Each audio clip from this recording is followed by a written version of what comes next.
Hey, good morning, everybody. Welcome to Tuesday, March 31st. Hey, think about it. This is the last day of March and the last day of the first quarter of 2020. What a start to the year it has been, folks. And I'm thankful that you have joined us today as Dave and I get ready to talk about what's happening and maybe recap some of what's happened in the quarter. And just to kind of reiterate what's happening out there in the marketplace today. Again, I want to thank you for joining us today as we get ready to talk about what we're seeing, what's happening in the marketplace, what is the COVID-19 doing to our economy, and how things will shake out over the next quarter as we start looking ahead to next week and next month and next quarter. So, hey, again, I want to thank you for joining us. A lot of stuff happening out there. If we can be of any help to you, please reach out to us. Give us a call at 863-382-0037. We are here for you to help you through this rough patch. So thanks for joining us. Dave will be here momentarily. Looking forward to our conversation today. We're at 8:39 here. Nope, that one, that one. There we go. 21 before 9. Time to check in and see what Wall Street's doing to our money today, because for it sometimes it's an iffy proposition. It was for it yesterday. To it might be happening today. Let's go downtown to the offices of Statler Financial Services. Phillip Statler is standing by. Phillip, we're having one of those mornings where we were comparing notes when we first got on the phone. We can't for the life of us figure out why everything just kind of turned a corner and went south about 3 this morning, right? Yeah, it started about 3. It went back up a little bit, and then about 5:15, it started falling pretty big. I mean, that's where it really went from green to red. I'm not sure why. I haven't been able to see anything. There's no headlines that would suggest that type of decline this morning. And, every once in a while this happens where you and I get together on the phone beforehand. I've been scanning through my market tickers, and you've been doing the same. And there's been some sort of a major change, and nobody really knows why. Got to keep in mind that on the futures market, one decent-sized trade and just a few can make quite a bit of difference, because there isn't quite as much money thrown around on the futures markets. So it can make a change that doesn't necessarily mean a major earth change has gone on. But this one was big enough to, at the very least, make you wonder. The one thing I did notice is the Federal Reserve overnight announced that they were going into a consortium with the other central banks in order to add some liquidity to the world markets down the line. I'm wondering if somebody decided to make a shift into foreign stocks on some of the computer switches that take place off of news reports. That could conceivably be part of it.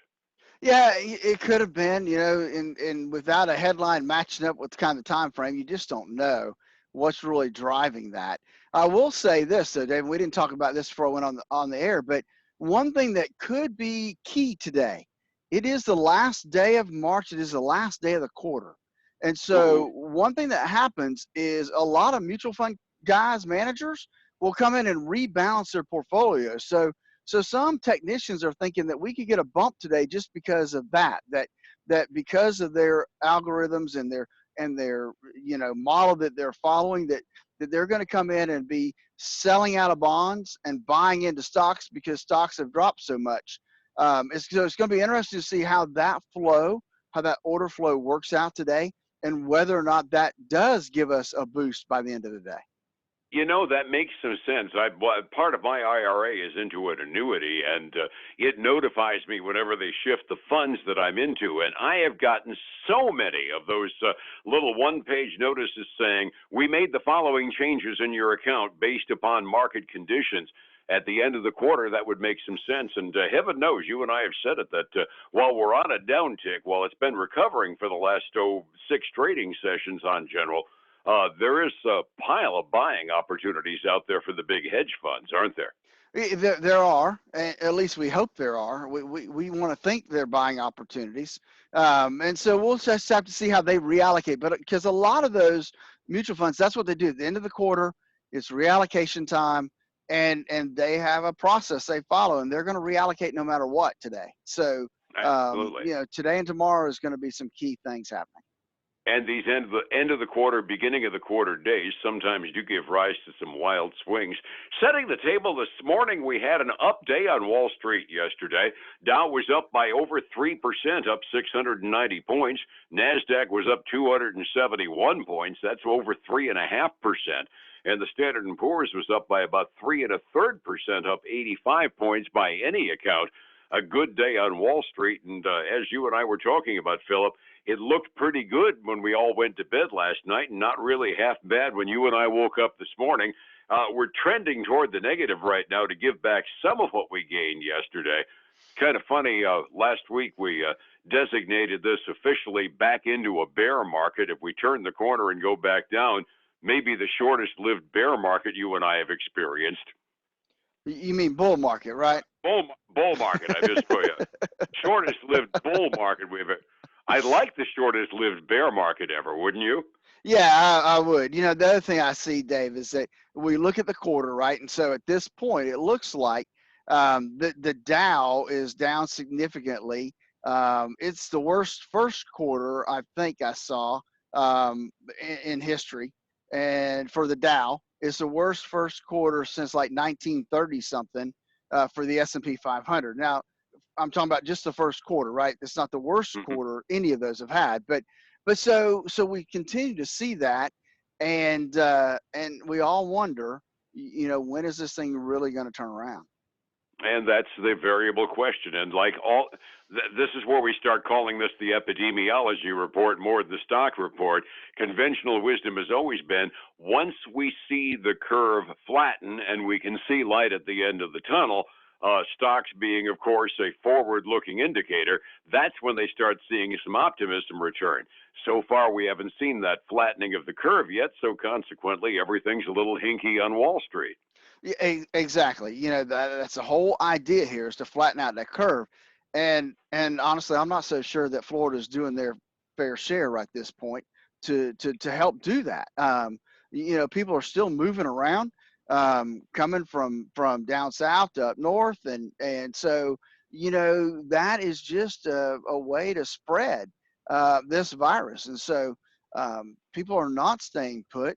And I'm not sure what it's going to take to make that happen, but I think we all need to be on the same page, and I don't think that's happening. Yeah, I think the mobility of society is probably causing us a big chunk of it. I mean, running out to grab a quick bag of groceries is not half the problem as moving from Miami up to Highlands County for a few weeks to your lake home, or going from Polk County to Tallahassee, or whatever you end up doing. That's where you import the transmission of things back and forth. Stay put in your hometown, and yes, at home or in isolation as much as humanly possible. I'm not suggesting a full total lockdown. I'll leave that up to the politicians and the epidemiologists. But at the very least, staying put's a good idea. Let's not import our problems to a county that doesn't have any. Exactly. And I did see something that caught my eye this morning, a headline, and I kind of made me think, why didn't they start doing this a little earlier? But Walmart is going to start taking their employees' temperature every shift. When you come in, I guess when you clock in, you got to get your temperature taken. And so they're really trying to, because let's face it, a lot of times you can have a temperature and not really know it. You just keep pushing through. And so they're going to start taking their employees' temperature as they start their shift. And if you got a temperature, they're going to send you home. Quite frankly, I wouldn't mind one of those brush across the forehead thermometers for customers going into stores, although I suspect a few libertarians would have a hissy fit over that. Yeah, you're probably right. But that would be a way to at least start the process of identifying uh, possibilities, right? Not guaranteed that's going to solve the problem, but it would start to point out people that have the possibility of having the virus. Yep, just for my own personal sake, I've shared with folks that my wife happens to fall into a lot of the high risk categories. She's getting really, really tired of my sticking a thermometer in her mouth twice a day. But if something does happen, we're monitoring our own temperatures, and it makes good sense for employees working in public contact to, at the very least, make sure the employees are okay, and then send them home on sick leave if they're showing a little bit of a fever. Yeah, exactly. I agree, and I'm hoping that more and more employers will, especially where you're going to be in such public contact. Understood. We do have a couple of financial reports from quarterly reports out of companies. Kind of, this is the ragged edge of the March earnings season, but I'll bet we got a little bit to talk about this morning. We do. We have a couple. ConAgra, they missed by 2 cents a share in their. This would be their fiscal third quarter, is what they call it. Revenue, though, it was slightly below estimates, also.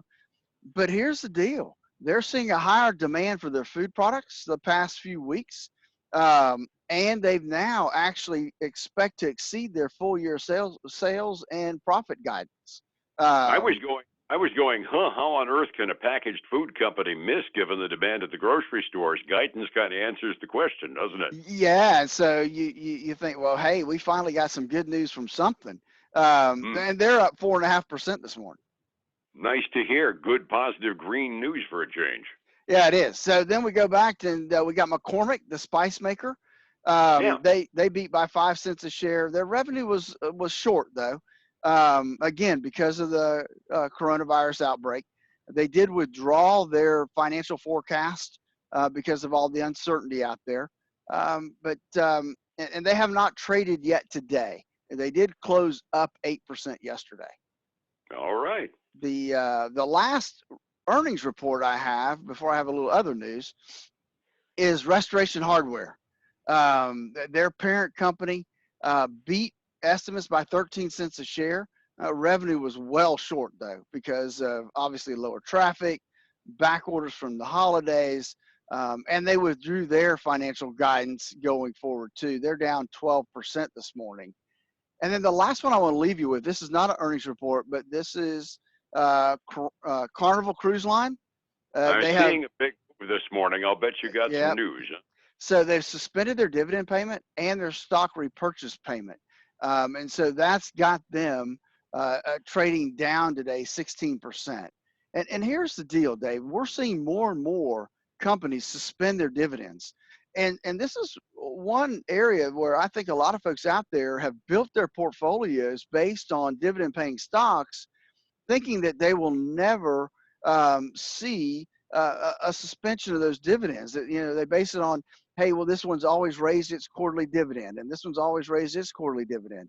Um, Folks, when you get to extreme circumstances like this and cash becomes an issue, companies are going to suspend their dividend. Nobody ever thought something like this would happen, but people that are relying on those dividends need to have some caution out there and really start analyzing their portfolios. Yeah, there's a bumper stick that addresses that. I mean, stuff or something a little more guttural does happen, right? Exactly. And no, we didn't expect it. No, it's never happened before in terms of this devastating to our economy. Um, but that's why, it's important that you use all the tools that are in the toolbox. Yeah. And, So, unfortunately, people don't do that. talking about Carnival, they're the parent company of that ship that's kind of stranded, trying to find a place to land too, aren't they? I think so, but I'm not No, real listen, up on all yeah, the we have cruise enough lines. trouble keeping track of our own families, let alone who owns the orphan cruise ships looking That's for a right. place. Yeah, I hear you there. So, resetting the table, green yesterday. Looks like we're turning the other direction this morning, Philip. What does the red ink looks like this morning so far? Well, let's just take a look here, Dave. We are pretty red, about 1% across the board. The Dow's down almost 1%, $210. S&P 500 is up about or down about 1%, 25.87. We got the Nasdaq down 0.6%, about $52. So everything is definitely in the red as we get ready to open this morning. But we do have some green on the other things. Gold, not really. Gold's down 1.25%, but silver's up 1.2%. They're trading back and forth there. And then crude oil taking a bounce today, up 4% to $20.91 a barrel. We are looking for the first quarter. Crude oil could have its worst quarter ever. I was going to say that's up from last night, but it sounds like it's about the trading range we were in yesterday morning at this time. I think so. I mean, it had fallen significantly yesterday. Understood. Overseas markets are mixed this morning. Japanese markets off. Hong Kong markets generally up this morning. Europe is mixed as well, just trading either side of the flat line this morning. They aren't overly excited over there. And I do notice the 3-month Treasury notes are finally paying positive interest now. Their yield is 0.01%. We're not in negative interest rate territory on the 3 months. Man, and we've been there for a little while, haven't we? Boy, I was so excited to see that I had to share it this morning. As weird as things have been, this is a time where some really good objective eyesight can really save a person. We talked about dividend stocks suddenly not paying dividends in some cases. All the rules are getting broken, Phillip, and you're keeping tabs of where rules are getting broken and where a person ought to be. How do I find you to stabilize my retirement? Well, Dave, that's one reason that I feel like, independent is important, and having that independence allows us to get whatever tools we need to help people with their portfolios.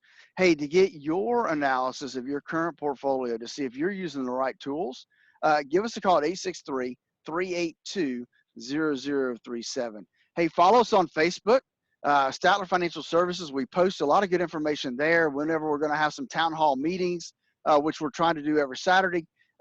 Would love for you to join us there. And then every weekend, the Statler Financial Radio Show, 6 a.m. and noon on Saturday, 10 a.m. on Sunday mornings on News Talk, 7:30 a.m.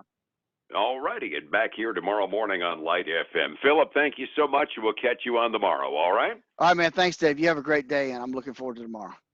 Thank you. It's 105.7 Light FM and Statler Financial Services, Phillip Statler. Folks, this is when a time where independence really does play a vital role in your portfolio, because being independent, you have access to all the investment and financial tools that are out there. Unlike the brokerage industry, the wirehouse guys, they don't have the same tools in their toolbox. And so if you're missing tools, you can't accomplish the goal. Give us a call. Let us walk through and make sure you're using the right tools for your current portfolio. And give us a call, 863-382-0037. Have a great day, and I look forward to speaking to you again tomorrow.